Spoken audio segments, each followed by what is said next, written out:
Greetings from Gpack software. Gpack standard এডিশনে কিভাবে একটি ডিরেক্ট সেল ইনভয়েস অ্যাপ্রুভ করতে হয় এবং এই অ্যাপ্রুভাল রিলেটেড পুরো প্রসেসটি দেখাবো। স্ট্যান্ডার্ড এডিশনে ডিরেক্ট সেল ইনভয়েসের জন্য আলাদা একটি অ্যাপ্রুভাল সিস্টেম কনফিগারেশন রয়েছে। এখানে মেকার চেকার প্রসেস ফলো করা হয়, অর্থাৎ একজন ইউজার সেল ইনভয়েস ক্রিয়েট করবেন এবং অথরিটি থেকে অন্য একজন ইউজার এই ইনভয়েসটি চেক করে অ্যাপ্রুভ করবেন। এই কনফিগারেশনটি রাখা হয়েছে আপনার ট্রানজ্যাকশনকে হাইলি সিকিউর করার জন্য।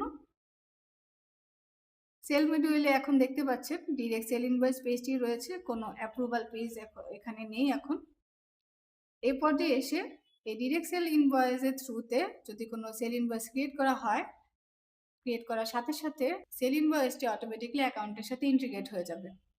যদি আপনি অ্যাপ্রুভাল পেজটি অ্যাক্টিভ করতে চান, সেই ক্ষেত্রে সেট আপ থেকে কনফিগারেশনে গিয়ে অ্যাপ্রুভাল পেজটি অ্যাক্টিভ করলেই এখানে অ্যাপ্রুভাল পেজটি শো করবে। আমি এখন অ্যাডমিন আইডি থেকে অ্যাপ্রুভাল পেজটি অ্যাক্টিভ করে আসছি।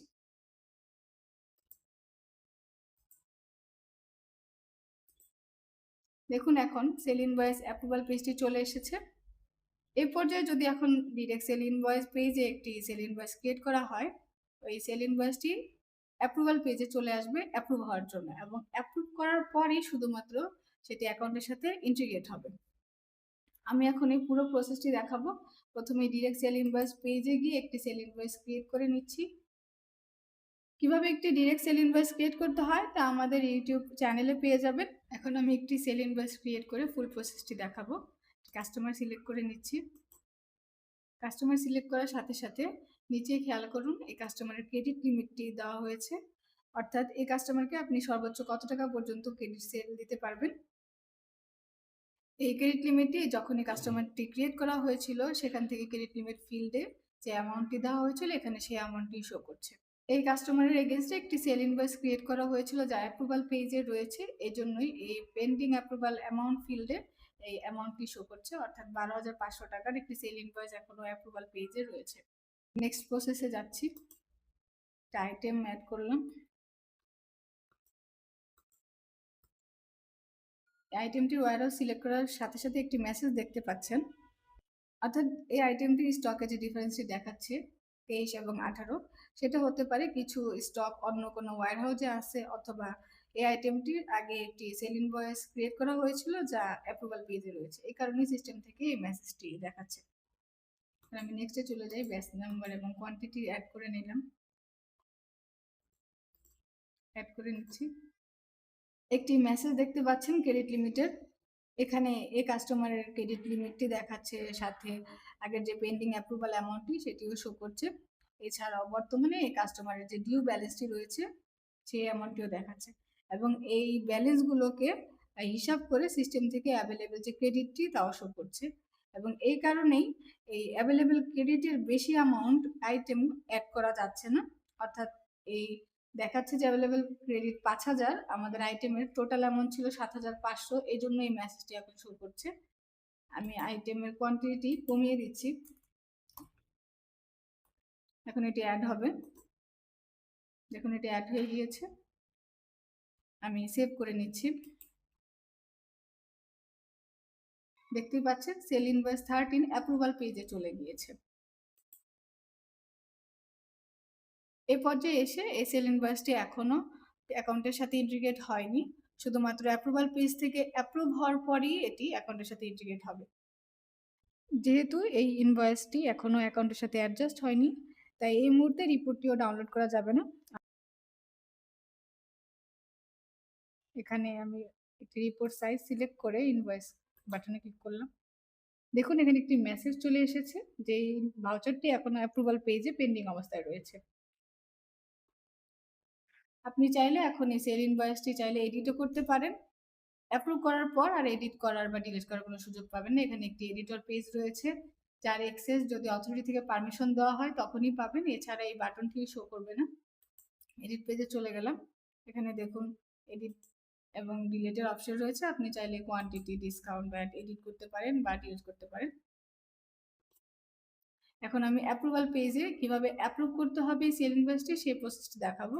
সেলস মডিউলে গিয়ে সেল ইনভয়েস অ্যাপ্রুভাল পেজে চলে যাচ্ছে। এখানে দুইটি সেল ইনভয়েস দেখতে পাচ্ছেন, অ্যাপ্রুভালের জন্য ওয়েট করছে। আমরা সেল ইনভয়েস 13 ক্রিয়েট করেছিলাম ডিরেক্ট সেল ইনভয়েস পেজে। এখানে এই সকল ডিটেলস শো করছে, সাথে শো করছে কে বা কোন ইউজার এই ইনভয়েসগুলো ক্রিয়েট করেছেন। এখানে একটি অ্যাপ্রুভ বাটন রয়েছে, আমি অ্যাপ্রুভ বাটনে চলে গেলাম। অ্যাপ্রুভাল পেজটি এসে পড়বো, সাথে এই ইনভয়েসের অল অফ ডিটেলসগুলো শো করছে, অর্থাৎ আইটেম, কোয়ান্টিটি, ডিসকাউন্ট যা আপনি অ্যাড করেছিলেন সেগুলোই শো করবে। অ্যাপ্রুভ বাটনে ক্লিক করলে এটি অ্যাপ্রুভ হয়ে যাবে। অ্যাপ্রুভ বাটনে ক্লিক করছি। এখানে একটি রিপোর্টের বাটনও রয়েছে, অর্থাৎ আপনি এই পেজ থেকেই এই সেল ইনভয়েসটির রিপোর্টটি দেখতে পারবেন। এখানে রিপোর্টের ফুল এবং হাফ দুই সাইজই রাখা হয়েছে। আমি ফুলটা প্রথমে দেখাচ্ছি। ফুল সাইজের রিপোর্টটি আপনি পেয়ে যাবেন। হাফ সাইজের চালানটি দেখাচ্ছি।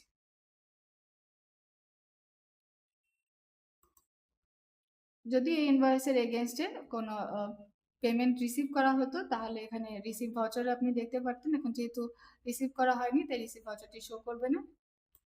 বিলের অপশনও রয়েছে, চাইলে আপনি এর বিলটিও দেখতে পারেন।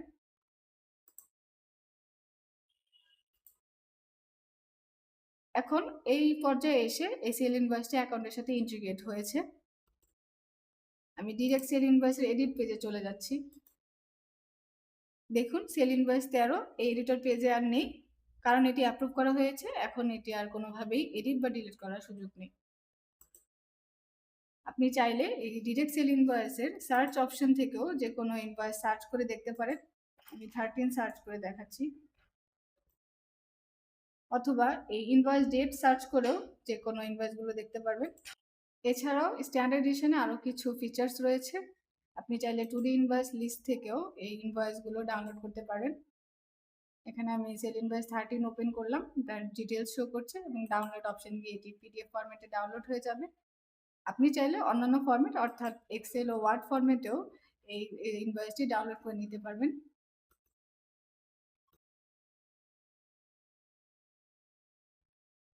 সেল ইনভয়েসটি অ্যাপ্রুভ হওয়ার পর এই ডিরেক্ট সেল ইনভয়েস পেজ থেকে রিপোর্টটি ডাউনলোড করতে পারবেন। এখানে রিপোর্ট বাটনে ক্লিক করলাম, সেল ইনভয়েস 13 লিখছি।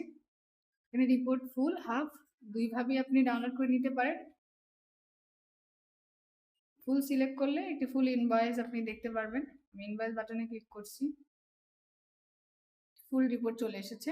এছাড়াও চালান, বিল এবং যদি এই ইনভয়েসের এগেইনস্টে পেমেন্ট রিসিভ করে থাকেন তাহলে রিসিভ ভাউচার একটি চলে আসবে। আমি এখন আরেকটি প্রসেস দেখাচ্ছি, যেখানে আপনি আপনার কাস্টমারকে ডিরেক্টলি ইমেইলের থ্রুতে অথবা এসএমএস এর মাধ্যমে এই সেল ইনভয়েসটি সেন্ড করতে পারবেন। এখানে ইমেল বাটনে ক্লিক করলে এই কাস্টমারের ইমেলটি চলে আসবে এবং এসএমএস বাটনে ক্লিক করলে কাস্টমারের মোবাইল নাম্বারটি চলে আসবে। সিসিতে আপনি যে কোনো মেইল অ্যাড করে সেন্ড ইমেল করলেই কাস্টমারের কাছে ইনভয়েসটি সেন্ড হয়ে যাবে। এই ইনভয়েসটি এখন আমি ইমেলের থ্রুতে কাস্টমারকে সেন্ড করছি। এখানে সেন্ড ইমেলে ক্লিক করলাম, কাস্টমারের কাছে ইমেলটি সেন্ড হয়ে গিয়েছে। আমি এখন এটি দেখিয়ে দিচ্ছি। দেখুন ইমেলটি অলরেডি চলে এসেছে, তার সাথে রিপোর্টটিও অ্যাটাচমেন্টে চলে আসছে। সেন্ড এসএমএস বাটনে ক্লিক করলে কাস্টমারের এই মোবাইল নাম্বারে একটি ইউআরএল সেন্ড হবে এবং এই ইউআরএল থেকেই কাস্টমার সেল ইনভয়েসটি দেখতে পারবেন বা ডাউনলোড করেও নিতে পারেন। সেন্ড এসএমএস বাটনে ক্লিক করলাম, এসএমএসটি অলরেডি সেন্ড হয়ে গিয়েছে। আশা করি ভিডিওটি আপনাদের জন্য হেল্পফুল হয়েছে। ডিরেক্ট সেল ইনভয়েস ও direct sale invoice approval related যদি কোনো কোশ্চেন থাকে স্ক্রিনে দেওয়া নাম্বারে আমাদের সাথে যোগাযোগ করতে পারেন। ধন্যবাদ।